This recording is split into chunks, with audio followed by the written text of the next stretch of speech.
প্রথমেই থাকছে সেনাবাহিনীর ভয়ঙ্কর অভিযানে প্রধান উপদেষ্টা ড ইউনূসের স্ত্রী আফরোজির বাসা থেকে ৪০০ কোটি টাকা হাতে নাতে উদ্ধার করল সেনাবাহিনী।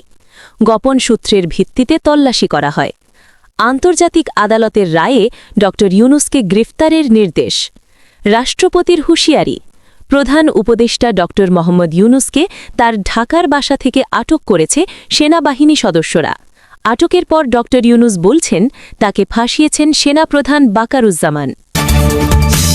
সর্বশেষ জানিয়ে দিব, আওয়ামী লীগের সব নেতারা জয় বাংলা বলে ঢাকার রাস্তা দখলে নিচ্ছে এবং বিদেশ থেকে নেতারা বাংলাদেশে আসছেন।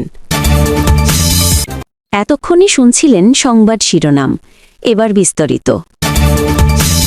প্রধান উপদেষ্টা ড ইউনূসের ঢাকার বাসা থেকে তার স্ত্রীকে আটক করেছে আইন শৃঙ্খলা রক্ষাকারী বাহিনীর সদস্যরা। বিকালে তাকে আটক করা হয়। প্রধান উপদেষ্টা ড ইউনূস জানিয়েছেন তার ঢাকার বাসা থেকে তার স্ত্রীকে তুলে নিয়ে গেছে সেনাবাহিনী। বিকাল থেকে হরতালের ডাক সাধারণ মানুষের। দুপুর থেকেই প্রধান উপদেষ্টা ঢাকার বাসভবন ঘিরে রেখেছিল আইন শৃঙ্খলা বাহিনী। এর আগে সাধারণ মানুষ তাকে ছেড়ে দেওয়ার দাবিতে মহাসমাবেশের আয়োজন করেন। বাংলাদেশের রাজনৈতিক অঙ্গন কাঁপিয়ে দেওয়া এক নজিরবিহীন ঘটনা ঘটছে ঢাকায়। ড ইউনূসের স্ত্রীর ব্যক্তিগত বাড়িতে ভয়ঙ্কর সেনা অভিযান চালানো হয়, আর সেই অভিযানে হাতে নাতে উদ্ধার হয় প্রায় ৪০০ কোটি টাকার নগদ অর্থ। পুরো জাতি এখন হতবাক। ইউনূসকে ঘিরে যতটা গোপন তৎপরতা চলছিল তার সবই যেন হঠাৎ আলোটে উঠে এসেছে সেনাবাহিনীর ভয়ঙ্কর অভিযানের মাধ্যমে। দুপুরে ঢাকার বাসা অবস্থিত ড ইউনূসের স্ত্রীর বিলাসবহুল বাড়িতে হানা দেয় সেনাবাহিনী, আর সেখান থেকে চমকে যাওয়ার মতো তথ্য ও বিপুল অর্থ উদ্ধার হয়েছে। সেনাসূত্র জানিয়েছে, অভিযান শুরুর আগে গোয়েন্দা নজরদারির আওতায় ছিল পুরো বাড়ি। সন্দেহজনক লেনদেন ও অর্থ পাচারের গোপন তথ্য হাতে আসার পরই অভিযান চালানোর সিদ্ধান্ত নেয় সেনা কর্তৃপক্ষ। দুপুরে প্রায় ৬০০ সেনা সদস্য এবং ২০০ পুলিশ ওই বাড়িটি ঘিরে ফেলে। আশেপাশে বিদ্যুৎ লাইন সাময়িকভাবে বন্ধ করে দিয়ে শুরু হয় চিরুনি অভিযান। অভিযানের নেতৃত্ব দেন সেনাপ্রধান ওয়াকারুজ্জামান স্বয়ং এবং রাষ্ট্রপতি মোহাম্মদ শাহাবুদ্দিন। তার কঠোর নির্দেশ ছিল, যে কোনো মূল্যে সব অবৈধ সম্পদ ও নথিপত্র উদ্ধার করতে হবে। দুপুর ২টো থেকে বিকাল ৫টা পর্যন্ত চলে তল্লাশি। বাড়ির প্রতিটি কক্ষ, সেফ, এমনকি শৌচাগার পর্যন্ত তল্লাশি চালানো হয়। তল্লাশির এক পর্যায়ে শোবার ঘরের ভিতরে রাখা ৬টি ইস্পাতের সিন্দুক ভেঙে ফেলে সেনারা। বের করা হয় বাক্সের পর বাক্স ভরা নগদ টাকা। টাকার বান্ডিল সাজানো ছিল সিন্দুক ভর্তি। বাংলাদেশি ৫০০ এবং ১০০০ টাকার নোটে ঢাসা মোট ৪০০ কোটি টাকা উদ্ধার করে সেনাবাহিনী। টাকা গুনতে গিয়ে সেনারা নিজেরাই থমকে যান। শুধু তাই নয়, উদ্ধার করা হয় বাংলাদেশি টাকার পাশাপাশি মার্কিন ডলার, ব্রিটিশ পাউন্ড ও সৌদি রিয়াল। একটানা কয়েক ঘণ্টা গণনা শেষে হিসাব দাঁড়ায় প্রায় ৪০০ কোটি টাকা। এ যেন এক পরিবারের লোভের ভয়ঙ্কর চিত্র, যা গোটা জাতিকে স্তব্ধ করে দিয়েছে। প্রাথমিক জিজ্ঞাসাবাদে ড ইউনূসের স্ত্রী আফরোজি প্রথমে সব অস্বীকার করেন, কিন্তু সেনাদের কঠিন হুমকির মুখে তিনি ভেঙে পড়েন। কিন্তু সেনা কর্তৃপক্ষ স্পষ্ট জানিয়ে দিয়েছে, এই অর্থের হিসাব ড ইউনূসকেই দিতে হবে। উপদেষ্টারা অনেকেই এর সঙ্গে জড়িত বলে দাবি করেন ওয়াকারুজ্জামান। সেনাপ্রধান অন্য উপদেষ্টাদের বাসা তল্লাশি করতে বললেন। যাদের বাড়িতে কালো টাকা আছে তাদের ধরে আটক করা হোক। রাজনৈতিক অঙ্গনে একের পর এক সিদ্ধান্ত, আর সেই সিদ্ধান্তের প্রভাব সাধারণ মানুষের মধ্যে ছড়িয়ে পড়তে শুরু করেছে।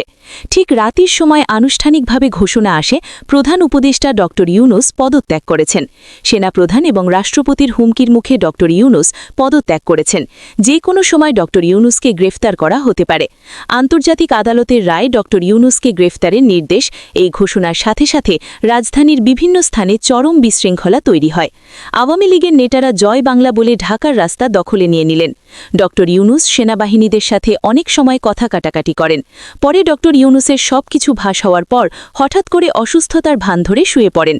অভিযানের খবর পেয়ে তারেক জিয়া সেনাপ্রধানকে অনেক অনুরোধ করেন তাকে ছেড়ে দেওয়ার জন্য, কিন্তু সেনাপ্রধান তারেক জিয়াকে হুমকি দেন এবং এলাকায় ব্যাপক চাঞ্চল্যের সৃষ্টি করে আওয়ামী লীগ। ভোরের আলো ফোটার আগে চারপাশে মানুষের ঢল নামে। শত শত কৌতূহলী মানুষ ভিড় জমায় আফরোজি বাড়ির সামনে। হাজারো মানুষ লিখছেন, প্রধান উপদেষ্টার স্ত্রী মতো ব্যক্তি যদি দুর্নীতির এমন গভীরে ডুবে থাকেন, তবে সাধারণ মানুষ কাকে বিশ্বাস করবে? অনেকে ক্ষোভ প্রকাশ করে। সেনারা এলাকা জুড়ে কড়া নিরাপত্তা ব্যবস্থা নেয়, যেন কোনোভাবেই ভিতরের তথ্য বাইরে না ফাঁস হয়। রাজনৈতিক মহলে তোলপাড় শুরু হয়েছে এই ঘটনার পর। বিশ্লেষকরা বলছেন, এই অভিযানের মাধ্যমে ইউনূসের ভিতরের কালোগুখ উন্মোচিত হল। এত বিপুল অঙ্কের নগদ অর্থ প্রধান উপদেষ্টার বাড়িতে পাওয়া মানে গোটা উপদেষ্টাদের অর্থনৈতিক দুর্নীতির চিত্র এখন প্রকাশ্যে। সেনাপ্রধান ওয়াকারুজ্জামান কয়েকদিন আগে বলেছিলেন, দুর্নীতি দমনে কারো প্রতি রেহাই দেওয়া হবে না। প্রধান উপদেষ্টার স্ত্রীর বাড়িতে অভিযান চালিয়ে টাকা উদ্ধার করে তিনি সেই প্রতিশ্রুতির বাস্তব প্রমাণ দিলেন। অন্যদিকে রাষ্ট্রপতি মোহাম্মদ শাহাবুদ্দিন অভিযানের বিষয়ে সংক্ষিপ্ত প্রতিক্রিয়ায় বলেছেন, দেশে দুর্নীতিবাজদের কোনো স্থান হবে না, সেনাবাহিনী সঠিক দিকেই এগোচ্ছে।